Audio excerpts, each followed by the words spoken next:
Saya kemana-mana pergi ke rumah jompo ya, mau ke Indonesia kah, Jepang kah, Amerika kah, di mana saja saya pergi ya ke rumah jompo. Selalu lebih banyak apa? Opa-opa kemana? Gak tahan kasihan. Makanya kita kalau masih ada opa, sayang bye-bye. Amin. Saya umur 81 tahun.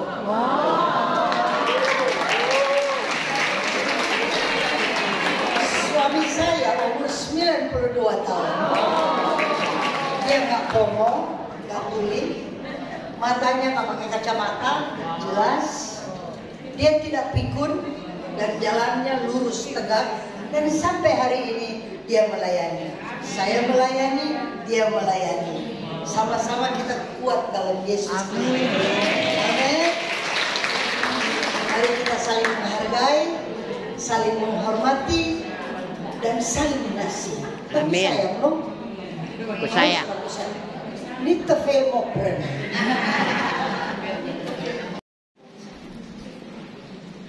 Tapi saya ingin ceritakan dulu sebelum saya baca firman Tuhan tentang suatu peristiwa. Satu waktu saya ke Brazil.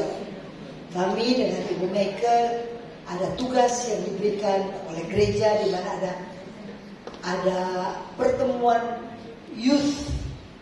Jadi pemuda Katolik seluruh dunia berkumpul di Brazil di pantai Copacabana. Nah, ketika kami berada di sana, kami tinggal di rumah orang Brazil. Jadi mereka ngomong Spanyol, kami ngomong Inggris. Dia sepatah Inggris pun paling hello dia bilang, atau hi. Itu aja yang dia bisa. Kami tentu nggak bisa dia punya bahasa. Jadi bahasa Tarsan lah. Tapi heran kami ketika ada di rumah itu, saya sungguh bersyukur ya. Pagi-pagi sekali omanya, mama daripada yang punya rumah itu baking bread, bikin roti. Dan kalau pagi sekali dia bikin, seluruh rumah bau enak. Roti itu kalau baru dibakar, lagi sedang dibakar, harum sekali.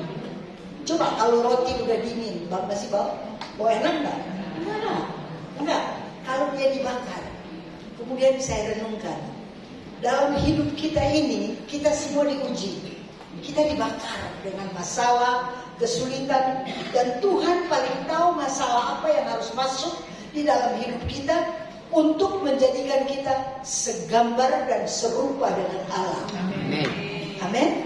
Nah, ada uji-ujian yang masuk dalam hidup. Apakah itu rumah tangga, apakah keuangan, apakah itu pekerjaan, apakah iman, apakah pertemanan. Ada saja ujian yang masuk membakar kita. Kalau roti saja, pada saat dia dibakar, dia mengeluarkan keharuman yang luar biasa. Jadi bagi kita sekalian yang sedang diuji oleh Tuhan, dibakar dengan masalah-masalah yang Tuhan izinkan masuk dalam hidup kita, mari kita panjatkan kemuliaan Tuhan. Amin. Jangan bersungut-sungut, jangan marah-marah, jangan mengeluh, jangan posting-posting di profile cerita-cerita masalah ke rumah tangga atau cerita-cerita suami ngapain. Sebaiknya kalau kamu mau cerita kepada Tuhan, sehingga saudara dari hari ke hari boleh cemerlang dan memancarkan kemuliaan Tuhan. Amin. Kau bunga itu juga yang bagus sekali kan? Dia kalau dia panas di Kupang banyak sekali bugenvil. Oh, bugenvil. Ya kan? Ya, panas. Kalau kasih air dia daun yang banyak. Tapi kalau dia kering, panas, menderita, apa yang dia keluarkan? Bunga. Masa kita kalah sama bunga? Masa kita kalah sama roti? Jadi belajar. Kalau mau awet muda, Kan kata orang saya awet muda. Jangan pikir saya tidak ada masalah. Ada masalah. Tapi pada saat masalah masuk dalam hidup, aku mau mencapai kemuliaan. Jangan bilang I love Jesus dan sungguh-sungguh. Jangan. Kalau ada masalah datang, maka masalah itu justru membuat kita tidak Alzheimer. Masalah Tuhan izinkan masuk dalam hidup kita supaya kita pada saat masalah datang kita berpikir, ya kan? Coba kalau orang sudah tidak bisa berpikir, jadi jadi demensia, lama-lama Alzheimer, karena nggak mau berpikir lagi. Jadi masalah itu berkat. Roma 8 ayat 28. Kita tahu, sekarang ku tahu, dia bilang, segala sesuatu bekerja sama untuk mendatangkan kebaikan bagi mereka yang mengasihi Allah. Jadi kalau masalah datang jangan marah-marah. Ada berkat di balik masalah. Di balik masalah ada berkat untuk kita sekalian. Dan Tuhan memberkati kita sekalian. Awet muda. Kalau ada masalah, terima kasih Tuhan. Karena saya pasti keluar sebagai pemenang. Bahkan Alkitab berkata, kita ini lebih daripada pemenang. Karena Kristus sudah menang. Amin. Amin. Puji Tuhan. Nenek-nenek bisa ngomong begitu. Puji Tuhan. Sekarang kita lihat di dalam kitab Kejadian 2 ayat 7. Berkata demikian. Tuhan Allah membentuk manusia itu dari debu tanah dan menghembuskan nafas hidup ke dalam hidupnya. Demikian manusia itu menjadi makhluk yang hidup. Jadi bahan baku manusia laki-laki itu apa? Tanah. Kalau debu, dirt, dust, ya. Jadi tanah kan nggak bersih. Masa dia taruh tanah di atas meja untuk orang mau makan? Mari kita orang makan. Kan mungkin, ya kan? Jadi saudara-saudara, bagaimana Tuhan ambil sesuatu dari tanah, dari kotor, dari bawah, dan ketika langit, bumi, laut dan segala isinya ini dibuat, dibentuk, Tuhan hanya berfirman jadilah, berfirman jadilah. Tapi ketika tiba pada manusia, apa yang dia lakukan?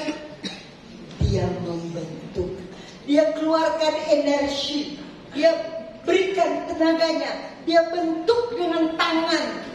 Manusia itu dibentuk dengan penuh kasih sayang. Kemudian setelah dibentuk, dia hembuskan nafasnya. Saudara, kalau kita bisa bernafas, ada nafas di paru-paru kita, kita bersyukur kepada Tuhan. Itu Tuhan yang memberikan kepada kita. Bersyukur. Jangan sampai nafas kita itu kita campur-campur dengan rokok. Nggak perlu. Nafas itu biar bersih, ya kan?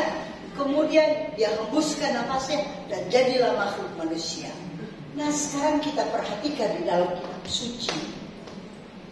Alkitab berkata, ketika Tuhan menghembuskan nafasnya, maka ke dalam hidup tercipta makhluk itu, manusia kan? Di dalam Kejadian 3 ayat 17 berkata demikian. 3 ayat 17. Tapi kan tunggu dulu. Nah, ketika manusia berdosa, siapa yang berdosa?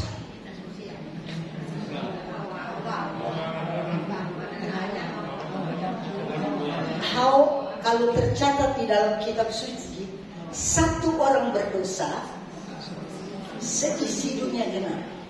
Tapi juga itu Adam pertama, tapi Adam kedua yang adalah Yesus, dialah yang menyelamatkan seisi dunia ini.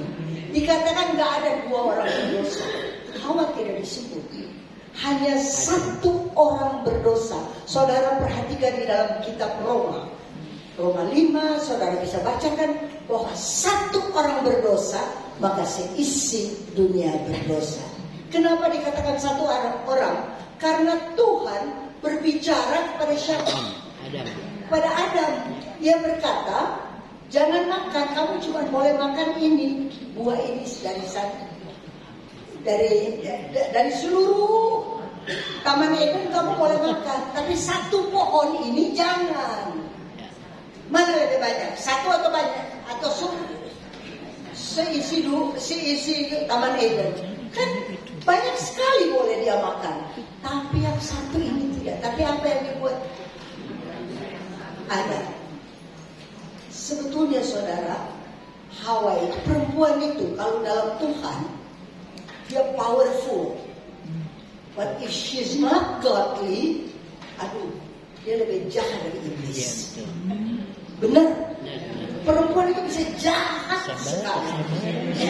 Tapi kalau dia baik sekali. Nah, yang jatuh pertama yang tergoda siapa? Hawa.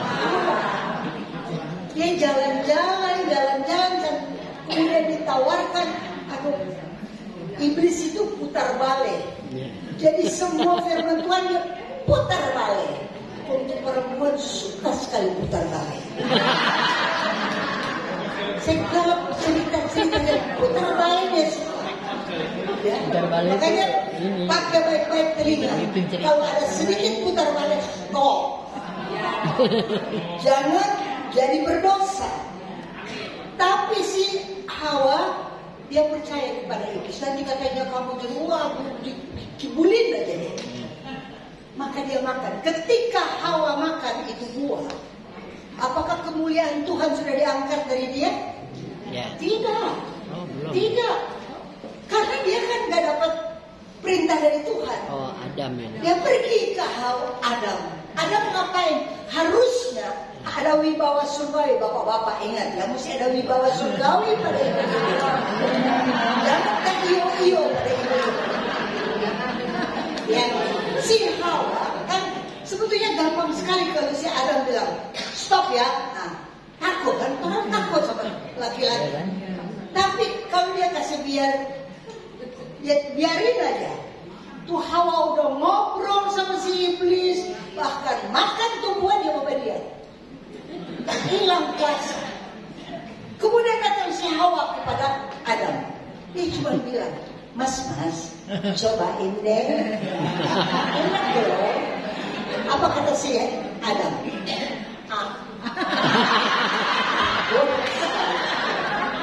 Harusnya kan dia bilang tidak. Tapi baru dibilang, Mas, cobain deh, Mas, enak sekali. Laki-laki jadi soak. Mana kuasanya? Mana wibawanya? Harusnya dia ada wibawa juga. Tidak. Dari awal dia harus larang istrinya. Jadi bapak-bapak yang masih ada bapak-bapak ini coba larang-larang tuh istri. Belajar larang-larang, jangan tak iyo-iyo. Iya aja Pak. Saudara, dan yang mencari manusia adalah Allah. Yang mengambil inisiatif untuk menyelamatkan dan mencari manusia. Bukan kita yang cari Tuhan. Orang-orang, kita yang cari Tuhan. Kita mencari Tuhan yang cari kita. Tuhan yang pilih kita. Kita nggak mungkin pilih Tuhan. Tuhan yang pilih kita. Dan karena Tuhan pilih kita, maka dari hari ke hari kita dibimbing oleh Dia. Mana bisa kita cari Tuhan? Loh, besar dunia. Kemana kita mau cari Dia? Tapi Dialah yang pilih kita. Dialah yang cari kita. Dialah yang namakan kita. Luar biasa Tuhan. Sayang sama kita luar biasa. Amin. Ketika mereka jatuh di dalam dosa, hancur. Ya kan? Tadinya ada kemuliaan Tuhan menutupi seluruh tubuh mereka. Tapi ketika mereka jatuh dalam dosa, terutama Hawa jatuh dalam dosa, Tuhan angkat kemuliaannya. Dan mereka dapati diri mereka telanjang. Saudara, kemudian mereka bersembunyi. Mereka bersembunyi di balik pohon. Siapa yang mencari mereka? Tuhan. Jadi bukan manusia yang cari Tuhan, tapi Tuhan yang cari manusia. Dia cari, di manakah engkau? Ya, luar biasa. Betapa baiknya Bapa di sorga. Dia datang dan mencari kita. Di manakah engkau? Ayat 10 daripada Kejadian 3 berkata, ia menjawab, ketika aku mendengar bahwa engkau ada dalam taman ini, aku menjadi takut karena aku telanjang. Sebab itu aku bersembunyi. Firman-Nya, siapakah yang memberitahukan kepadamu bahwa engkau telanjang? Apakah engkau makan dari buah pohon yang kularang engkau makan itu? Manusia itu menjawab apa?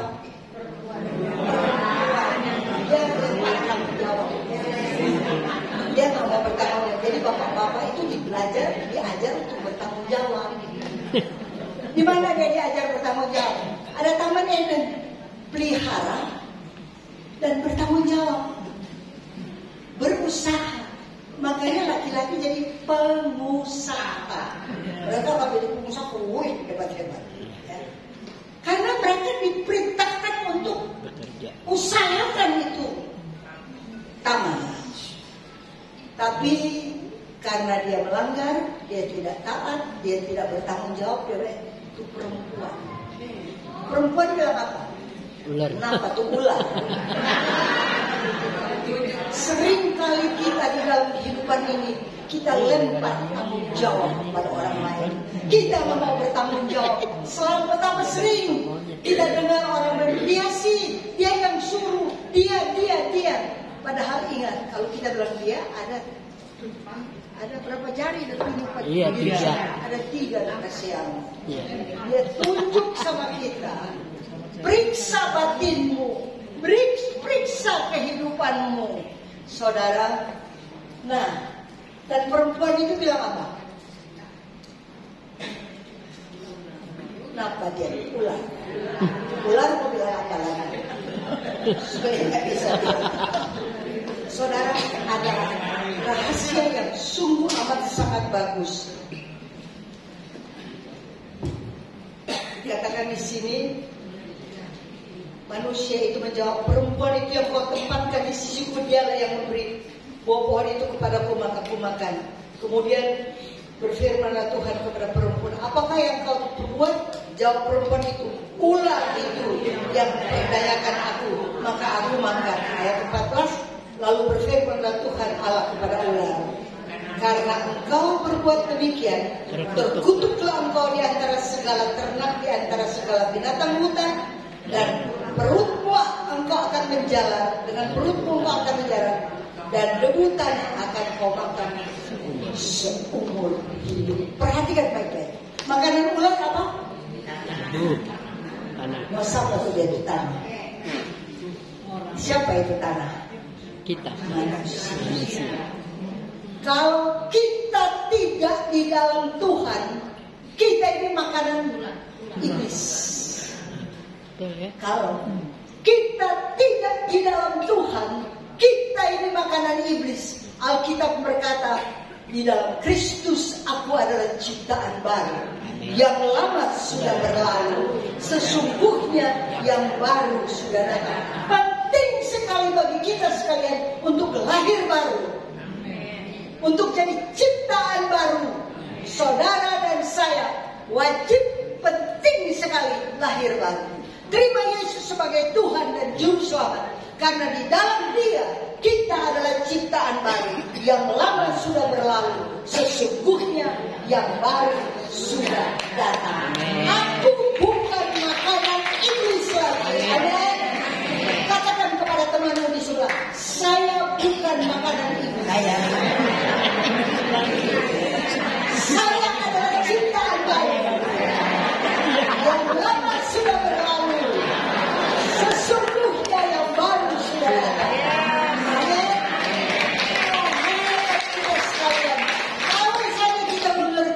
Apa yang Tuhan Yesus buat dalam kita, untuk kita, luar biasa. Nah, sekarang perhatikan. Ketika manusia itu jatuh dalam dosa, kemudian terkutuk, ya kan dikatakan terkutuk. Tanah juga terkutuk. Kita yang laki-laki itu bekerja harus sampai berpeluh, berarti basuar dia itu bekerja. Ya kan? Sekarang orang jadi kaya basuar enggak? Kalau dalam Tuhan. Soalnya ada dosa asing semua basuar bagaimana? Sebetulnya Tuhan berikan kepada kita kelegaan yang luar biasa. Kita nggak usah sampai basuar sampai nggak usah, nggak perlu. Karena kita adalah ciptaan baru. Tuhan itu baik sekali. Dia persiapkan segala sesuatu baik. Yohanes 10 ayat 10b berkata, Aku datang untuk memberikan engkau hidup dan mempunyainya dalam segala kelimpahan. Tuhan mau kita berada dalam kelimpahan, limpah dalam kasih, limpah dalam pengampunan, limpah dalam karunia, limpah dalam segala sesuatu yang kita butuhkan, kita limpah. Amin. Nah, sekarang kita lihat di dalam kitab suci. Kan tanah di Taman Eden, di apa? Di kutuk. Ya kan? Betul kan? Ya. Tanah di Taman Eden dikutuk. Termasuk manusia. Dikutuk semuanya. Tapi sekarang kita lihat, kan dari tadi kita lihat Yesus. Sekali Yesus tetap selama-lamanya Yesus. Jadi kita bahas dulu dong tentang Yesus. Apa yang Tuhan Yesus buat? Tuhan Yesus itu diberikan oleh Bapa kepada kita. Ketika manusia jatuh di dalam dosa, Dia sudah janjikan bahwa akan datang juru selamat, yaitu Yesus Kristus Tuhan. Saudara, ketika tanah dikutuk di Taman Eden, sekarang kita lihat apa yang Tuhan buat dengan tanah.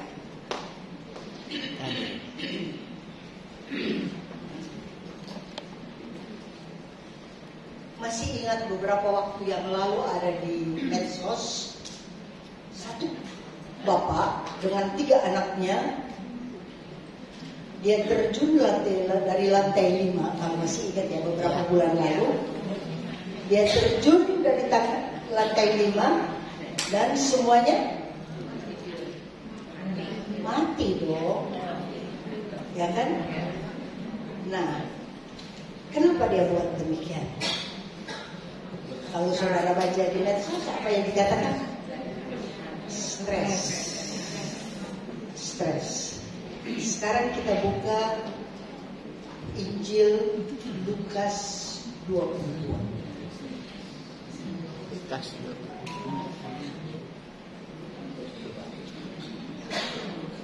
Kita buka Injil Lukas 22. Kita renungkan apa yang Yesus buat.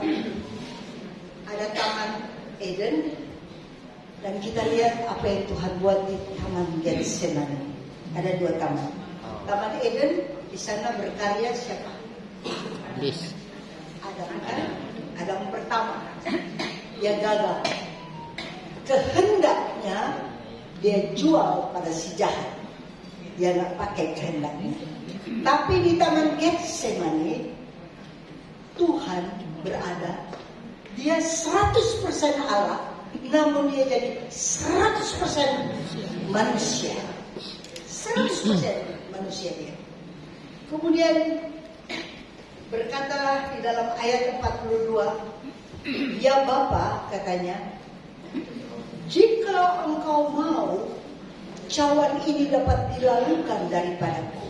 Tetapi bukan kehendakku, tetapi kehendakmu.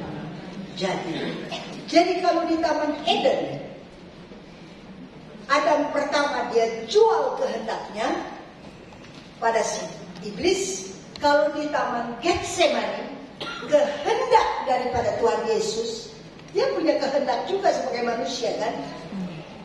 Dia persembahkan kepada Tuhan. Bukan kehendakku jadi, tapi kehendakmu jadi. Hebat kan Tuhan Yesus? Dia punya kehendak.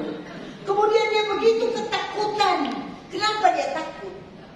Karena dia harus minum apa? Cawan. Apa Apa sih yang ada di dalam cawan itu? Kok dia takut amat? Apa yang ada di dalam cawan itu? Penderitaan. Di dalam cawan itu, supaya saya tidak minum, Itu Ibu. supaya kasih contoh sedikit. Oke. Thank you. Ini air, kalau saya tidak minum dia tetap di sana. Tapi kalau saya minum, permisi ya. Ya.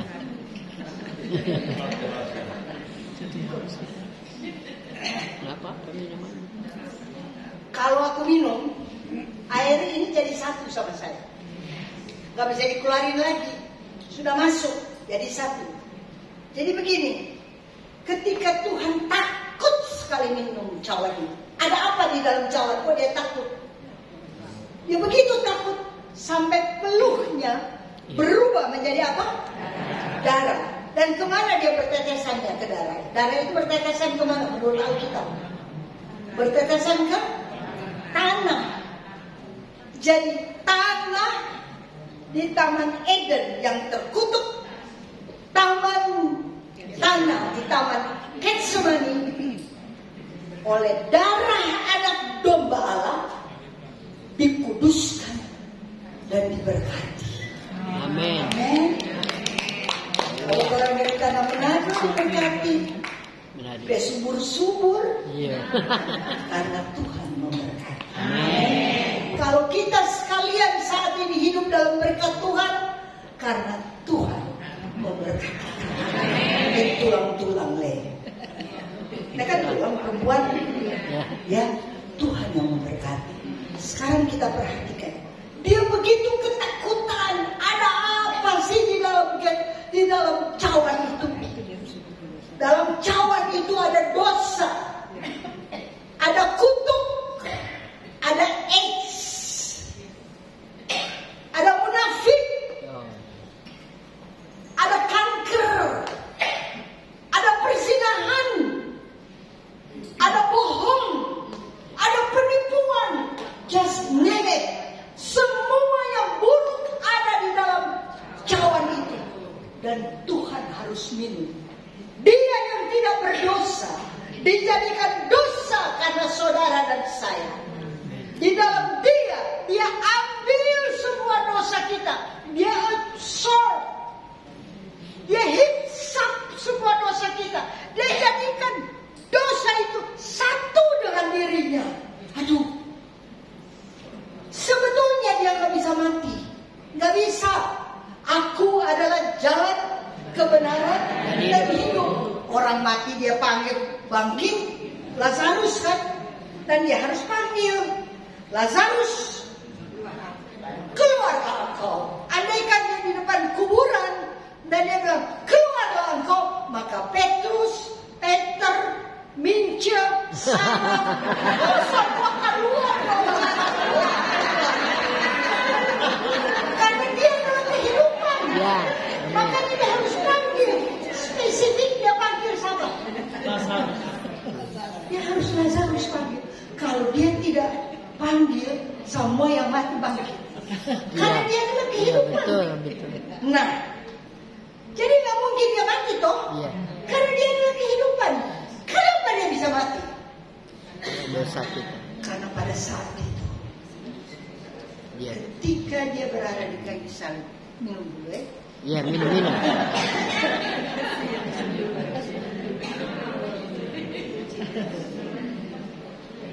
Ketika dia berada di kayu salib, semua dia menjadi begitu buruk sampai tidak ada, pokoknya tidak ada rupa lagi. Yesaya 53 ayat 5 berkata demikian. Dia tertikam karena pemberontakan kita. Dia diremukkan karena kejahatan kita. Ganjaran yang mendatangkan keselamatan bagi kita ditimpakan kepadanya. Dan oleh pilur-pilurnya kita menjadi sembuh. Amin. Kapan dia bisa mati? Karena pada saat dia ambil, dia hisap, Dia tanggung semua dosa kita. Jadi ketika dia tergantung di atas kayu salib, dia valid untuk mati karena dia menjadi orang berdosa. Antara dua orang terkutuk kan, baik kanan maupun kiri terkutuk. Dia juga menjadi terkutuk karena saudara dan saya, semua kutuk kita, semua dosa kita. Bayangkan dia tidak pernah berzina, dia mati sebagai orang berzina. Dia yang tidak pernah mencuri, dia mati sebagai pencuri. Dia yang tidak pernah korupsi, dia mati sebagai koruptor. Pokoknya semua dosa manusia dia ambil, dan pada saat dia ambil dan dia serap semua dosa kita, pada saat itu dia yang tidak berdosa dijadikan dosa karena kita, supaya di dalam dia kita bisa dibenarkan dengan Bapa di dalam sorga. Bapa juga tidak bisa tolong dia. Andaikan Bapa tolong dia, maka gagallah keselamatan untuk umat manusia. Karena hanya ada satu orang saja yang tidak berdosa, menanggung semua dosa kita, maka kita sekalian boleh masuk dalam kerajaan sorga. Karena ada satu orang yang menanggung dosa kita, yang adalah Yesus Kristus. Syukur bagi Tuhan. Jadi dia layak mati, dia valid mati, karena pada saat dia berada di atas kayu salib, di mana dia berseru, Eloi, Eloi, lama sabachthani, Allahku, Allahku, mengapa engkau meninggalkan aku? Karena Allah Bapa tidak bisa mengulurkan tangan kepada dia. Kalau Bapa mengulurkan tangan kepada dia, dia tidak, saudara dan saya, tidak bisa selamat. Jadi bersyukur Allah tidak mengulurkan tangan. Dia so tanggung. Nah, kalau dia so tanggung semua dosa kita, maka kita juga layak masuk dalam kerajaan sorga. Siapa di sini percaya kalau dia mati, tutup mata di dunia, pastor buka mata, ada di sorga. Amin. Jadi orang nggak gentayangan. Hari ketiga, enggak lagi. Ya, ada orang takut sekali mati karena nanti katanya mau pergi di mana. Aduh, cembeng kah apa banyak. Sorry, tidak. Kita akan tutup mata di dunia ini, pastor buka mata, bersama dengan Yesus di Firdaus. Kalau orang saja di sebelahnya yang terkutuk juga, kan yang satu ngoceh terus. Dia bilang, tolong dong, kamu Tuhan, kamu bangkitkan, kamu tolong kami, bla bla bla bla, terus ngomel terus. Tapi yang satu bilang, Lord, remember me when you come as King. Cuman itu kayak orang pacaran. Remember me. Kan orang dulu waktu pacaran begitu.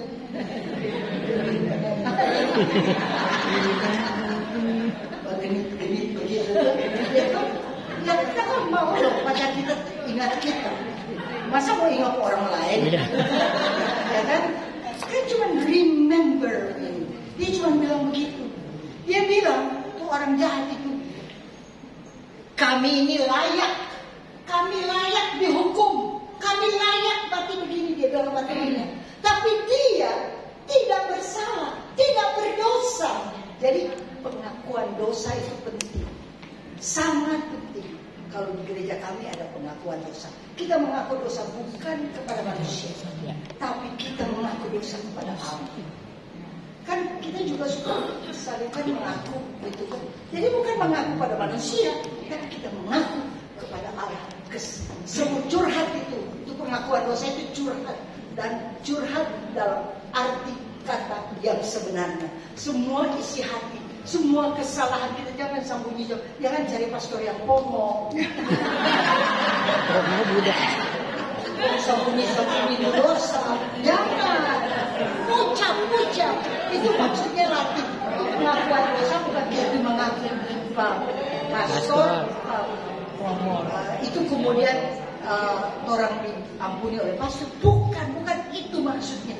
kita curhat, semua isi hati kita dibongkar, semua dosa kita dibongkar, kita mengaku di hadapan Tuhan. Karena apa yang kita mengaku di hadapan Tuhan, itulah yang diampuni Tuhan.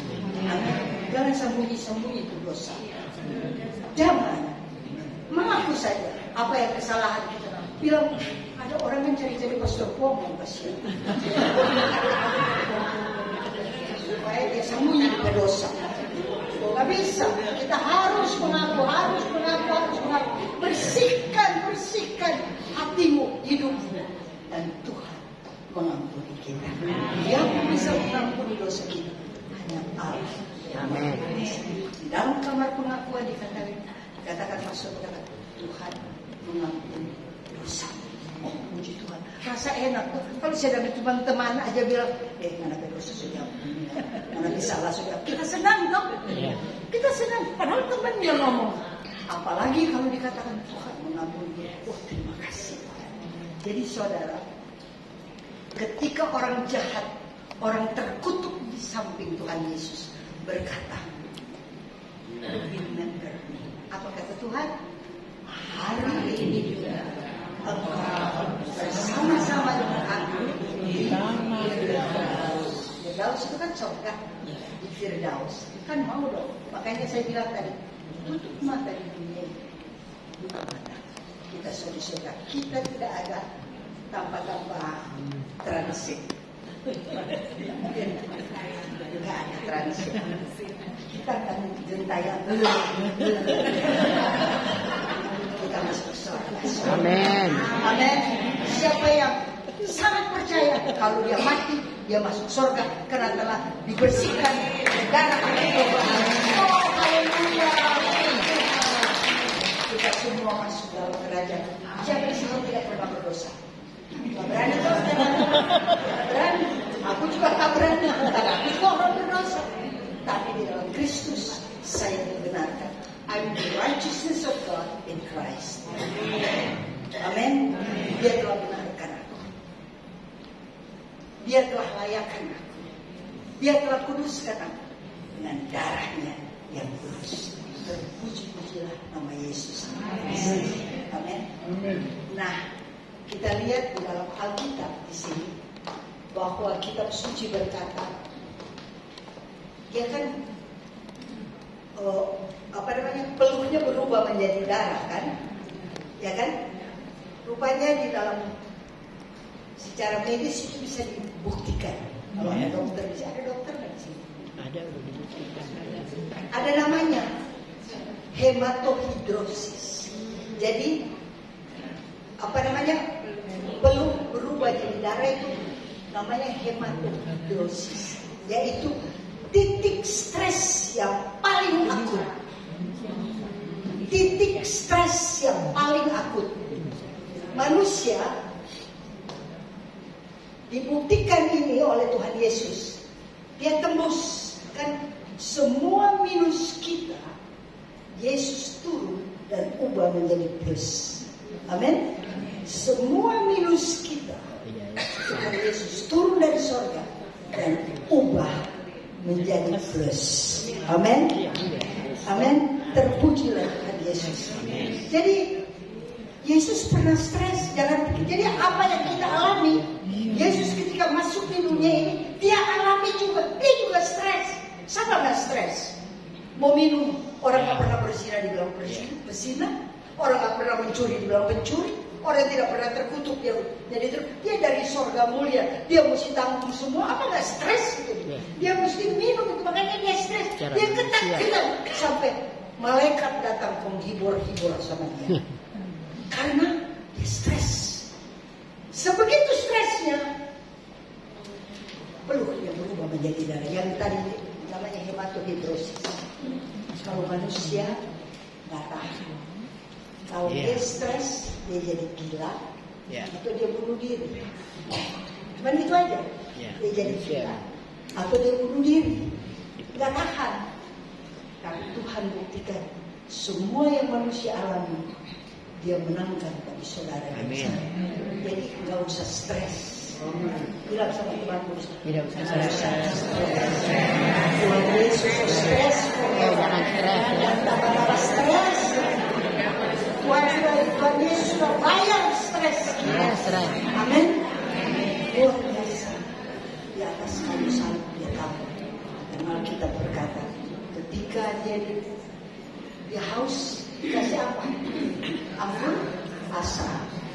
Jadi semua yang asam di dalam hidup saudara dan saya, Tuhan so minum. Iya betul. Tuhan minum terus asam-asam. Kan ada asamnya kan kita hidupnya, ada pahitnya kan, ada stresnya kan, semua Tuhan sudah tanggung. Makanya di atas kayu salib dia berkata, sudah. Aduh indahnya apa yang Tuhan buat. Makanya kita memuji Tuhan, bukan makan puji, jangan pernah makan puji. Kita puji Tuhan, kita manusia tidak bisa tahan puji. Ya. Coba puji terus, jadi sombong. puji pada maka puji lagi. Nggak tahan kita dipuji, jatuh Ya, pasti. betul. Tapi Tuhan, dia angkat semua kesalahan kita. Dia minum asam kita. Dan dia berkata, sudah selesai. Kapan dia mati? Ketika dia menundukkan kepalanya dan dia menyerahkan nyawanya. Andaikan dia tidak menyerahkan nyawanya, dia tidak bakal mati. Karena biar dia blooding sampai tetes darah terakhir, tak mungkin dia mati. Karena dia adalah kehidupan, nggak bisa mati dia. Tapi karena semua dosa dia tanggung dan dia menyerahkan nyawanya kepada Bapa di dalam surga. Pada saat itu dia valid untuk mati. Makanya dia mati. Sesungguhnya Yesus tidak bisa mati karena dia jalan kebenaran dan hidup. Tapi saudara dan saya, dia mati, dia rela mati. Bukan terpaksa mati, tapi rela mati. Dia nggak bisa dibunuh, nggak bisa. Tapi karena dia menyerahkan nyawanya, dia tusuk-tusuk ke dia, nggak bisa. Tapi karena dia menyerahkan nyawanya, dia mati. Rela mati untuk saudara dan saya. Bersyukurlah kepada Tuhan. Mari kita rayakan Tuhan Yesus. Jangan rayakan diri sendiri. Karena kan kalau kita ulang tahun kita kasih keluar doi banyak sekali. Pas kolektor. Cari-cari doi kecil. Aku lihat barusan ini di medsos ya. Ada orang dia di medsos katanya di Manado. Dia pergi itu pada itu yang kumpul-kumpul kolektor. Dia bilang kesimpulan apa doi? Tadi ada 100 tuh. Ada maksud cuma mau kasih 5.000, mari kita dapat 100. Kesimpulan. Ada semua. Ada. Tuhan sudah buat begitu. Banyak jam yang sadar kan. Jangan pelit. Jangan pelit. Ada orangnya kalau baby kan kalau baru lahir kan begini. Kok mamanya kalau kasih mandi kan dia mesti buka toh. Kalau dia cium, kalau dia bilang acem, mau acem. Iya. Kalau masih baby mau acem ya. Kalau sudah 50 tahun, 60 tahun, bukan mau acem langsung mau bus. Nggak boleh begini jalannya. Mari kita begini. Kayak Bunda Maria, dia juga buka tangannya. Kayak Tuhan Yesus, dia buka tangannya. Kita orang Kristen belajar buka tangan. Masa mesti dibilang, orang bikin bersih di sini kasihan, orang bikin bersih, orang kasih akan fortia dari, kok kasihnya 2.000 dah, aduh. Dia mau lebaran kah, apakah? Mari kita belajar. Hanya kantong kolektor bisa bersaksi betapa murah hati kita. Amin. Cuman kantong kolektor bisa bersaksi. Orang nggak bisa puji diri. Kantong kolektor lah, tadi dia cuma kasih berapa? Wah aksi lagi. sayang Yesus, sayang Yesus, sayang Yesus. Kau cuma kasih aku sedikit dari mereka tadi. Marilah kita jangan sekarang, jangan pelit, jangan kita kikir, jangan kita jarang gini musuh. Kita belajar membuka tangan kita, mengulurkan tangan. Saya bulan ini ya karena uskup kami juga, saya suka sekali mendengar firman Tuhan dari uskup di Bandung. Kita kan kalau untuk Katolik bulan ini adalah Prapaskah kan? Prapaskah kita ada doa, pasti mesti doa. Ada pantangan, ada puasa, ada amal. Ada amal. Kalau ini sih pasti kita buat dong, doa, pantang, puasa kita buat dong. Ya. Kalau kami di gereja Katolik hari Jumat tidak makan daging, Ya. gitu ya. Biarlah masing-masing gereja ada kelebihan. Ya. Biarlah kita ikutin aja. Kan nggak ada salah, nggak berdosa, toh Ya. nggak makan daging toh ya nggak berdosa. Ya. Makan tuh. Mau makan boleh tidak juga. Tapi kalau di kami tidak boleh. Ya, oke, kita tidak makan. Kemudian doa, pantang, puasa, dan Amal. Kalau kita pantang, apa sih yang kamu suka sekali? Ada orang suka salad. Maka 1 bulan ini dia nggak makan salad. Nah, karena dia pantang, dia mati raga. Ya. Mati raga. Kalau apa yang kamu suka? Ada orang kan yang suka pedih. Ya. Mesti cuci mulut kan? Cuci mulut. 1 bulan ini dia nggak cuci mulut. Beda-beda ya. Pokoknya kebiasaan hanya untuk mati raga supaya membentuk karakter kita, membentuk karakter. Puasa diri sih. Nah, amal. Jadi kami buat saya pergi ke masjid, saya tanya pada imam, bolehkah saya beri untuk buka puasa itu berkah kepada sama ya. Nah. Tapi saya bilang sama imamnya, Bapak, saya Kristen, saya Katolik. Jadi nanti kalau saya beri, bukan saya mau Kristenkan umat di sini, bukan, hanya mau beri aja. Jadi saya tidak bermaksud Kristenkan, saya hanya mau memberi saja. Karena Tuhan saya mengajar untuk berbagi. Boleh mau silakan. Sudah itu pergi dengan anak yatim, anak yang berkebutuhan khusus. Nah, besok terakhir, karena sepanjang bulan ini kita lakukan, besok terakhir untuk yang oranye bersih-bersihkan sampah sama pemulung. Besok itu terakhir dan sudah karena sepanjang bulan ini saya sudah melakukan ratusan ditolong dan Tuhan sudah menolong. Bukan saya yang buat, Amin. Saya dan teman-teman saya. Jadi segala pujian dan hormat bagi Amin. ya. Kita mesti belajar, kita mesti memberi, kita mesti berbagi, kita mesti punya hati untuk orang lain.